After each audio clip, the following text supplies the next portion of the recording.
Sur la chaîne, j'ai lancé le concept de dormir dans des lieux atypiques et il se trouve que dans ma ville, ils ont placé un logement atypique. J'ai décidé de vous en faire une petite vidéo, ce sera beaucoup plus rapide que d'habitude, mais pour moi c'était essentiel d'en parler pour deux raisons. Déjà parce qu'elle est en plein milieu de ma ville, mais aussi parce que la thématique qui englobe le concept de ce logement nous concerne tous dans le futur très proche. Il s'agit d'un logement écologique.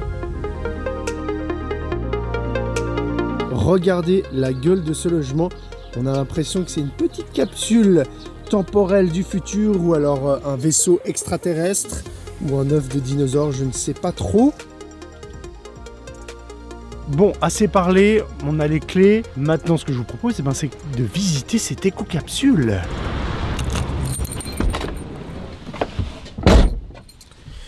Ok, on est à l'intérieur. C'est super bien sonorisé. Bon bah voilà, on est dans le futur. Ce qui est cool, c'est qu'il fait super chaud. Ça c'est déjà le bon truc. Moi je me plais bien. Pour l'instant, ça fait à peu près 10 secondes que je suis ici. Et je m'y plais vachement bien. Ah ok, c'est une dalle. Ok, je capte.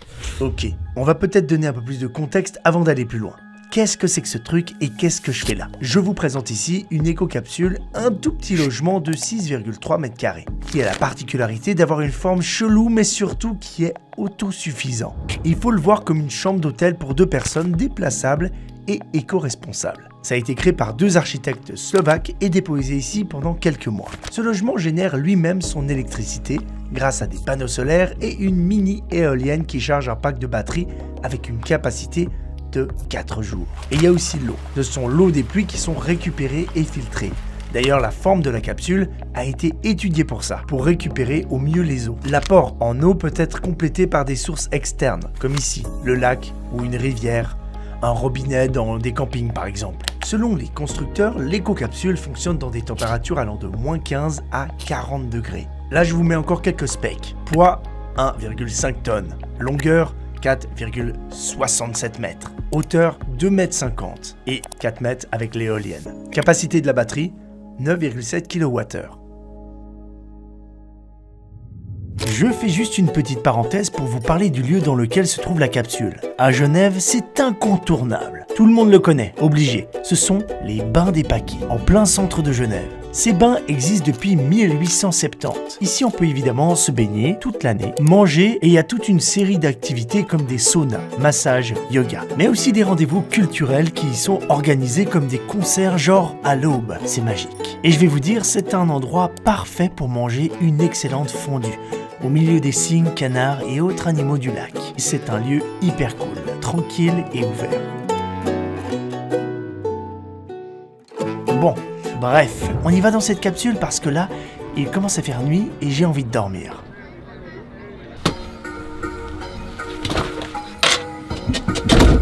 Ok, on commence avec l'entrée. Vous êtes à l'entrée. Maintenant, on va faire une petite visite guidée. Je vais trifouiller le moindre bouton, le moindre tiroir, comme ici par exemple. Qu'est-ce qu'on a? Du thé. Ok, incroyable. Vous avez ici des rangements pour ma veste. Ça tombe très bien, je vais le faire. Wow, ils ont mis le chauffage tellement fort, c'est une petite lampe.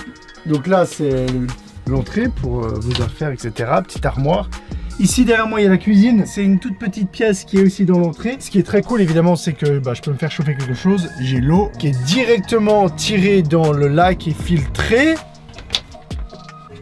Ah ouais, poubelle, avec tout ce qu'il faut là-bas. Et et ça. Oh, c'est un frigo ça. C'est un petit frigo. Ah ouais. La pièce aussi importante, les toilettes et la salle de bain. Donc là, vous avez un robinet qui se transforme en douche pour prendre une petite douche.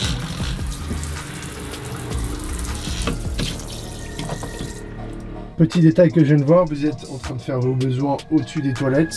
Et là, hop, le papier toilette, il est là. Accessible. Voilà, c'est pour économiser de la place, pour éviter de le mettre là par exemple. J'aime bien ce genre de petites choses. Ok, on continue. Vous avez ici la chambre à coucher pour 1 ou 2 personnes qui peut se transformer en bureau avec une petite tablette là-bas qui peut se descendre, j'imagine, je ne sais pas encore. Il y a des moustiques parce qu'on est au bord du lac. Au-dessus du lit, on a plein de petits rangements. Ok. Et ce qui m'intrigue, moi, c'est une petite tablette pour bosser. Le lit, franchement, il est agréable. À première vue, il est très très bien. Matelas, comme ça, il y a beaucoup de place. On peut transformer rapidement ça en petit bureau. On peut travailler face au lac. Vous avez bien sûr des prises USB, prises électriques. Là, vous avez une espèce de panne de contrôle, comment dire ça, contrôle général des commandes. Voilà, vous avez vu où je peux contrôler à peu près tout ce que je veux. La hotte ne fonctionne pas, mais elle n'est pas branchée, je crois. C'est très minimaliste, c'est très simple, mais justement, ça rentre dans ce concept-là. Et bien voilà, on a fait le tour de la petite éco-capsule.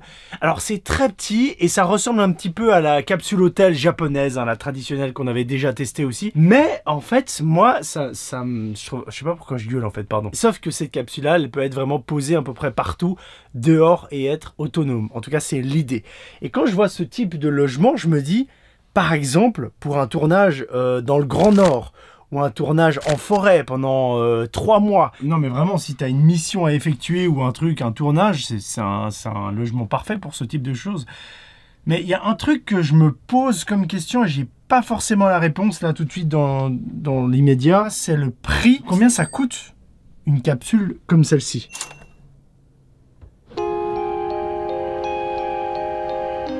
Bon bah écoutez, moi je vais aller me coucher. Il est 22 h, c'est un peu tôt, mais je suis fatigué aujourd'hui, donc je vais aller me coucher, puis je vais dormir. Je vous mets une petite caméra quand même sur moi, comme ça vous allez pouvoir... Puis moi on va ouvrir, hein. On va ouvrir, hein. On s'en fout hein, si les gens ils nous regardent. Comme ça on a la vue sur la ville, on se rend pas compte, hein, peut-être dans la vidéo, mais en tout cas à vivre c'est très très cool. Voilà ce que je vois depuis mon hublot. Le lac et la ville. Et de l'autre côté, le phare. Et Genève qui s'endort. Je vous laisse avec la petite caméra et puis vous aurez une part pourquoi je coupe la caméra alors que je parle, je suis un peu excité, désolé. Je vous laisse une petite caméra en mode surveillant sur moi, le début de ma nuit, une petite partie de ma nuit, comme ça vous pouvez suivre mon sommeil. Je sais pas si ce sera intéressant, on verra ça au montage maintenant. Pardon, pas cette fois.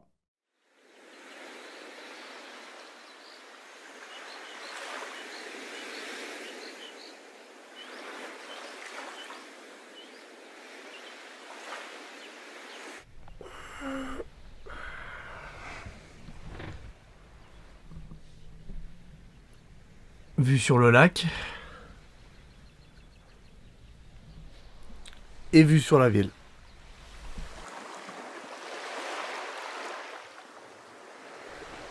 C'est beau.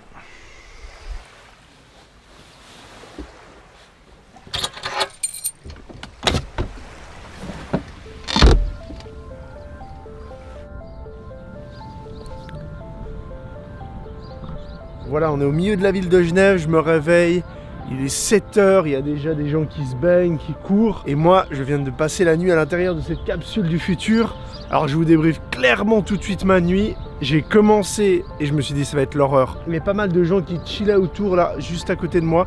Et ils faisaient du bruit, ils rigolaient, ils faisaient une petite fête quoi. Donc je me suis dit voilà, ça va être l'enfer. Et puis en fait, une fois qu'ils sont partis, bah, ça a commencé à être incroyable parce que j'entendais le bruit de l'eau, j'entendais les oiseaux, donc c'était vraiment très très cool. Encore une fois, l'expérience était très intéressante, c'est un logement assez atypique. Je vous mets le prix de la nuit, combien j'ai payé, qui s'affiche ici. Et du coup, on se donne rendez-vous dans un prochain lieu insolite, étrange à tester. Et merci à toi, petite capsule. Salut! Bon, en tout cas, j'étais très content de pouvoir tester ce genre de logement du futur parce que dites-vous bien que dans 50 ans, on dormira tous, ou nos petits-enfants en tout cas, à l'intérieur de logements comme ça. Enfin, j'en sais rien, mais peut-être. Et je l'aurais déjà testé avant.